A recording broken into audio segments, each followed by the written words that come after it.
I'm now in conversation with Segal, who's based in Israel and works for a company called Oxitone, who are going to be involved in a webinar later this week to do with how to tackle the COVID-19 virus safely using continuous care technology. So, Bar, tell me a little bit about yourself, your involvement in medicine. Where did it all start? Thank you, David, for inviting me to this meeting. So I'm Segal. I'm 20 years old. I'm a biomedical engineer, and I work at Oxitone Medical Company in the development team. I'm managing the sleep and stress development tools that include algorithms and report for physicians regards to patients with the sleep apnea, for example. But now, with the high demand of people to stay home and receive the medical technologies to their doorstep, I realized that I can contribute to the company's customer support team as well. Okay, that's fantastic. So you're actually involved in development work as well? Yeah, so I'm responsible to do the stress and sleep development tools. We focus now on the sleep apnea disease. But now my priority mission is to help train the clinicals around the world to use Oxitone risk medical monitor device and help patients with chronic disease to receive the hospital or any facilities treatment rate level at their home. Okay. They deserve it. So it's a very important and timely skill that you have and can make a positive contribution to people's health. But going on to the sleep apnea, I have a personal interest in this because years ago I suffered from sleep apnea, and I actually went to a place called the Leicester Sleep Clinic, where I stayed overnight and they monitored my sleep patterns, and I finished up having to take home this mask that I would have to wear in bed, to give positive air pressure to help avoid that. Well, it didn't last very long, I'm afraid, and I think I managed to resolve the problem by losing weight. And the main problem was I was overweight and obese, and consequently I really needed to lose weight. So looking at the condition of sleep apnea, how does a wearable device detect when sleep apnea occurs? So it probably wasn't comfortable for you to wearing the mask and do the treatment in a different way from different facility from home. So our medical device and wearable device in total, when you wear it and you do the treatment at your home and receive the results in one day, and you get the real-time data recording. For example, in our device, you get the oxygen saturation, so we can export a custom-made report for the physician with all the dips, the sleep apnea dips that you had last night, and they can do the diagnose you and your severeness of the disease, and you're just sleeping at home and then just give the device away. That's it. Well, that sounds very convenient. Yeah. What I'm interested in is, what are the kind of vital signs that are affected with sleep apnea? Is it the oxygen saturation? Is it the fact that your heart beat changes, you get heart rate variability?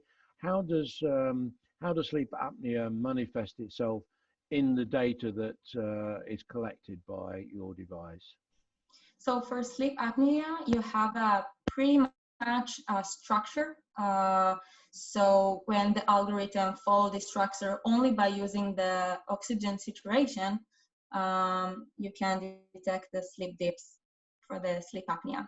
Okay, so and of course, yeah, the physician needs to look at the data and diagnose it, because we give the monitoring, we give the tool. But the physician needs to diagnose it first. So sleep apnea actually causes a fairly significant and recognizable dip in your oxygen Correct. levels in your blood. Correct. That's because In the you, oxygen, yeah, in the yeah, oxygen saturation data, yeah. that's because you, when you have sleep apnea, you effectively stop breathing, don't you? Or as I understand it, anyway. Yeah, you have a block on your upper airway, and it's of course you can't breathe, and you're waking out, and yeah, so Yeah. you can detect it by oxygen saturation, of course. Oh, oh, good. Well, that's certainly more convenient than having to go to sleep in a Sure. laboratory overnight, and obviously any kind of treatment that you can have where you're monitored at home is going to be very beneficial. So now moving on to COVID-19, Mm-hmm. what kind of monitoring and alerts can you provide for people, say, in care homes? How would that work? Okay, so in the past 3 months at Oxitone, first, you know that you're affecting thousands of people who need these medical technologies in the days we are in. This technology is actually a tool to a new approach. We won't monitor the patient remotely in the most precise way regards to the most precious issue, our health. So we actually did not change anything about the device. The wrist medical monitor was designed for patients who have respiratory failure, for example, COPD and sleep apnea, as we spoke. Mhm. The feature we have and the way that our patients remotely monitored are the same. It's the same to the needs that for the COVID-19 patients. Okay, I understand that. What I'm thinking of is people in care homes. This is one of the issues in the UK. Yeah. There are, say, thousands of hospitals, but there are tens of thousands of care homes in the UK.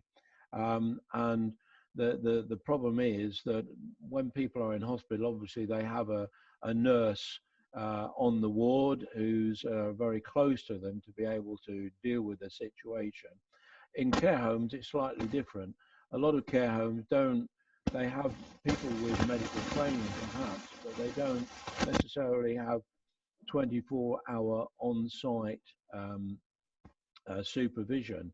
So in those circumstances, who typically would be responsible for looking at the data, monitoring the data? Would it be a physician, or would it be a physician and somebody at the care home as a first line of support? How would that be normally? Okay, so in our SaaS cloud, you have a lot of features to look at. We have the oxygen saturation, we have the pulse rate, the heart rate, the HRVs regard to stress, and we have the skin temperature as well, and we have the patient activity. So in facilities like when people is insulated, so you can't actually see them, you can see them because they monitored with all these features, and there is real live data monitoring that help to can be nurses, can be the staff that work in the home care. It depends. Any customers use our service in a different way that help them to uh, receive the main goal and get the first alert, because the COVID patient is the integration is very can be very fast. So our SaaS cloud is actually sending alerts to the physician, can be physician or nurse or any appointed person that their company appointed, and they can know in real time and get these alerts. Can be by email or by the cloud system, and be the first to know if something wrong or any problem happened to this patient. So it would be in a care home, naturally would Yeah, be somebody on site who would probably get those alerts and then could make a decision about how to correct. respond that and then get help from elsewhere. Well, Correct.